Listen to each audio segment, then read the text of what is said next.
Hey everyone, welcome to a special edition of Birminology on Lettermen Row. This is a commitment edition. We've done these a few times in the past, and today we're doing it with Jacolbe Cowan, the defensive lineman from Charlotte. Jacolbe, welcome to the show. Thank you for taking the time to do this. I know you have a big game ahead and then a big night ahead, so I appreciate you taking some time to sit down and meet with myself and Lettermen Row watchers. Yes, sir. Sure. I appreciate you having me. We've talked for a while now. I mean, you and I have gone back and forth for over a year, and I just want to, dive into your recruitment. It's been 2.5 years since you received your first scholarship offer from Georgia. Yeah. You had the Final Five of Ohio State, Georgia, Clemson, North Carolina, Tennessee. How did it get to this point with you and the Buckeyes for you to make Ohio State your pick? I mean, really, as you said, it's been really a long process and a long journey with me as far as recruiting goes and throughout my high school career.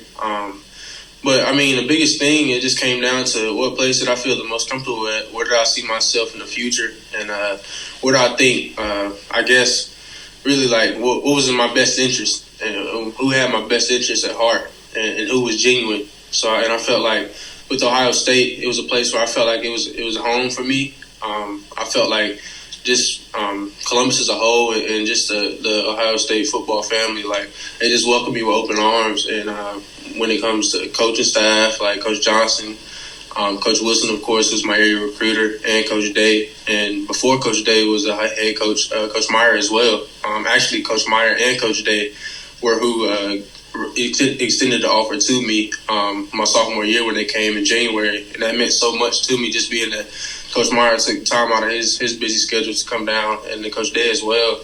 So it's just been an ongoing, constant relationship. And like I said, I felt like it was just a place where I needed to be. And I feel like Ohio State had my best interests at heart.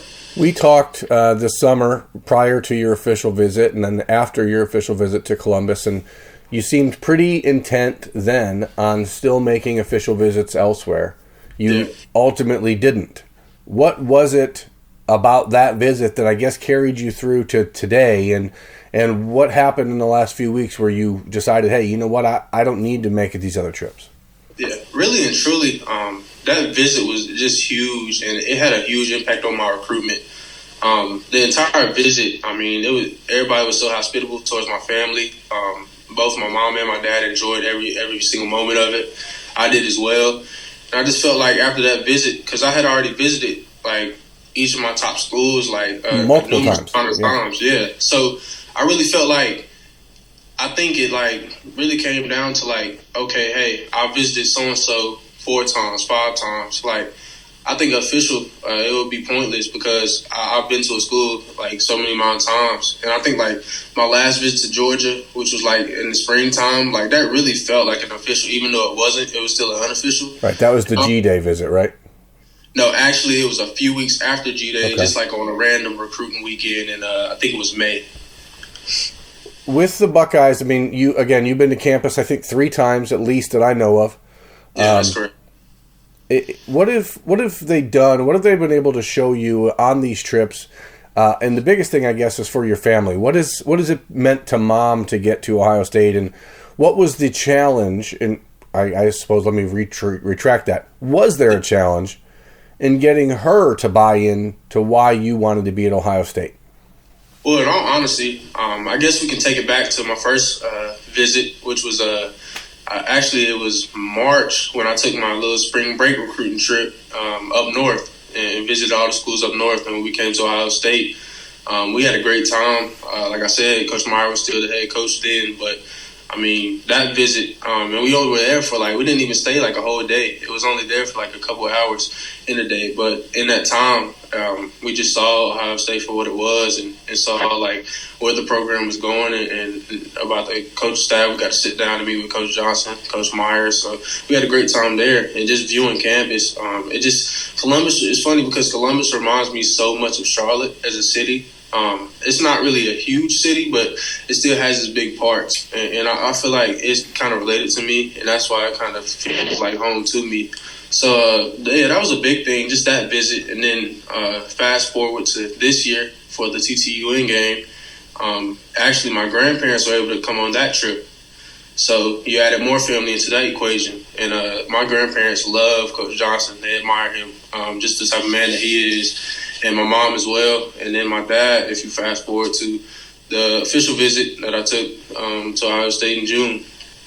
And he had a great time as well. So I think it just boils down to just everybody overall just feeling comfortable with Ohio State, and they know it's the best decision that I could ever make. And you've been in that group chat, the group text message thread chain, whatever you want to call it, with Paris Johnson and Legend Cavazos and Luke Whippler and those guys for a long time, right?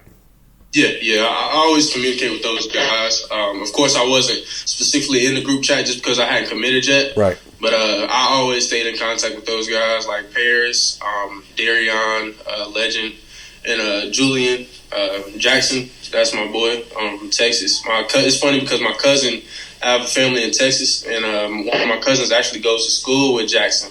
So when Jackson told me what school he went to, and my cousin said, man, like, that's my buddy. Like, I talk to him all the time. So that's kind of how me and Jackson hit it off. And so I'm real close with all those guys. And, like, all those guys are, of course, brothers to me. And I can't wait to get started in the future and go on a long journey with those guys. How did they react when you let them know of your choice? Well, actually, not many of those guys know. I mean, they had their ideas, but a lot of them don't know. But they'll be finding out tonight. So, yeah, for those who are going to be watching this, this will be published on Lettermen Row minutes after you make your announcement on social media. So a lot of these guys don't know yet, right? You're getting ready to play you're a few hours away from playing your homecoming game and then making that announcement. So I mean, you're a defensive lineman. You're going to Ohio State. That means Larry Johnson is a major part of your recruitment. Yes, sir. What has it meant for you to get to pick his brain in the last year plus? And how have you already seen that relationship changing and helping you develop your game at Providence Day School? Yeah, well, I mean, I think of course, Coach Johnson is such a legendary coach, and he's well respected just with the game of football by many of people. And Coach Johnson is known as a developer, a guy that uplifts his players, and he's not going to really he doesn't really use vulgar language.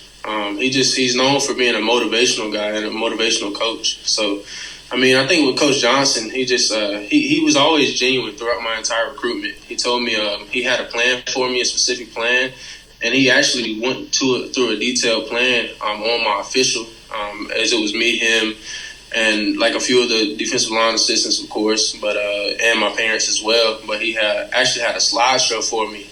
And that PowerPoint consisted of a detailed plan for me from the moment I got there in January to the time I graduate, which is a 3-year plan, if I'm fortunate enough and blessed enough to get out and go to the NFL. But I think since then, he showed me the depth chart and where I would fit in, what position he was recruiting me for specifically, what other guys he was recruiting. So he just was very detailed with things, and you could tell he was genuine, and he really was interested in me, and I was a priority to him and the Buckeyes. So that I think me and Coach Johnson, our relationship has really just developed over this amount of time throughout my recruitment, and specifically in these past couple of months since I've been committed. Well, let's talk about the decision here. Obviously a lot of people look at rankings, and those are kind of you don't want to say they don't mean anything, because they do. Obviously, you guys care about them. You were a player that a year ago was ranked in the top 50 in the country.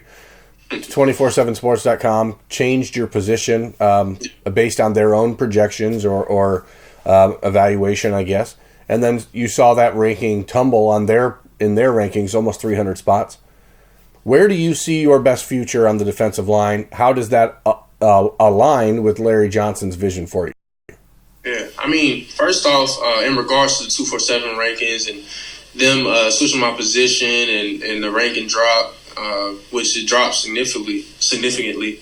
I mean, to each his own. Well, I don't really view rankings too much, just because I know a lot of it is politics, it's political, and it doesn't really play a huge role, and it's really irrelevant to me. I just try to be a guy that grinds and lets his tape speak for itself.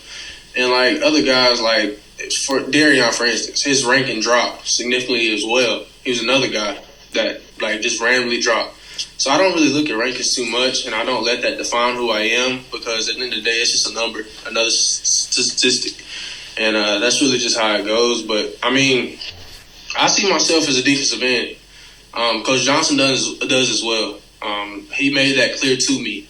He was also recruiting my teammate, Kedrick Bingley-Jones, but he was recruiting him as a defensive tackle. Right. My entire life since I started playing football, from Pee Wee ball on up, I played nothing but defensive end.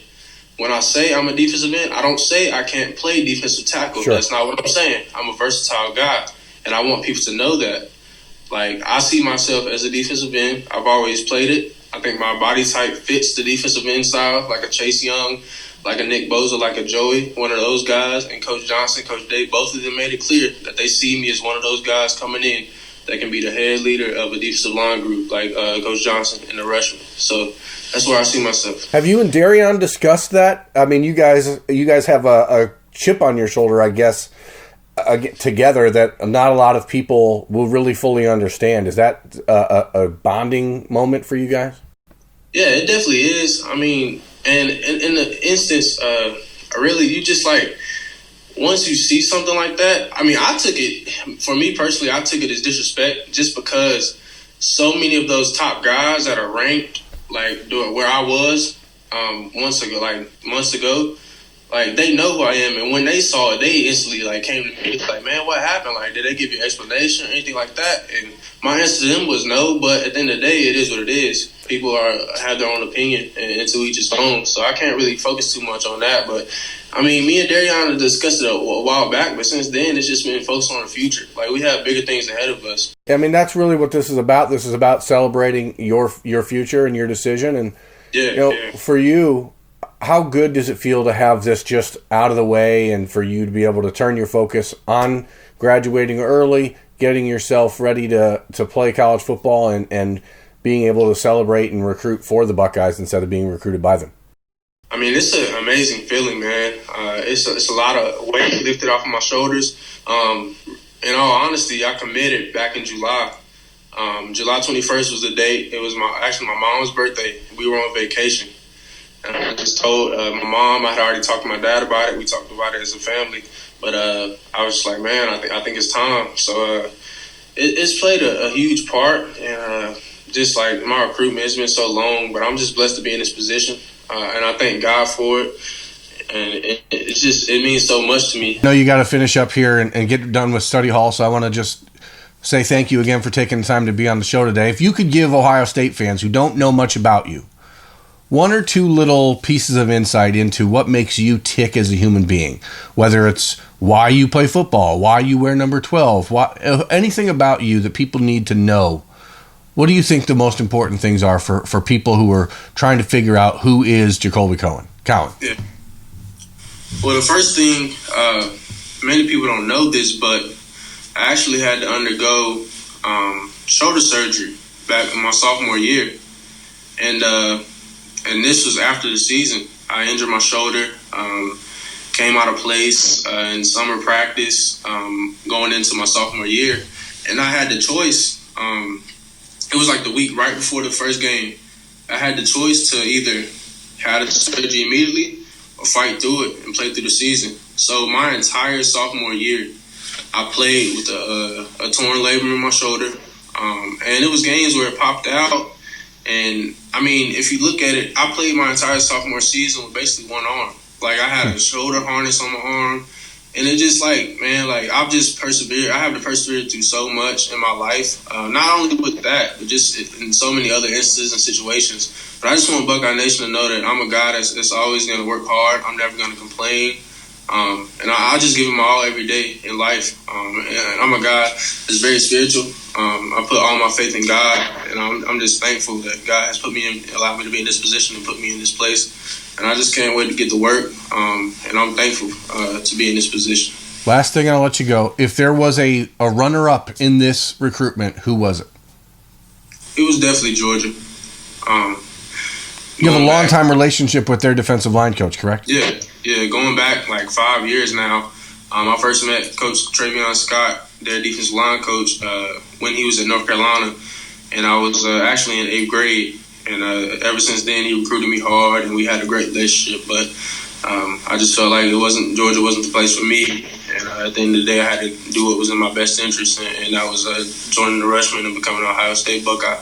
Well, thanks again, Jacolbe, for joining Birminology on Lettermen Row. Good luck in your homecoming game this evening, and thanks for sharing your story with the folks here at Lettermen Row. So for Lettermen Row, I'm Jeremy Birmingham. That is Jacolbe Cowan. Thanks for watching this commitment episode of Birminology. Thanks for watching. Subscribe below to get the latest videos from Lettermen Row. We got Letterman Live, we've got the practice report, we got rapid reaction. Hey, and you know we got Buckeye Q with Zach Bourne. For sure. We got recruiting breakdowns with Birm. We got whatever you need. Ohio State football and Ohio State athletics, we've got you covered here at Lettermen Row.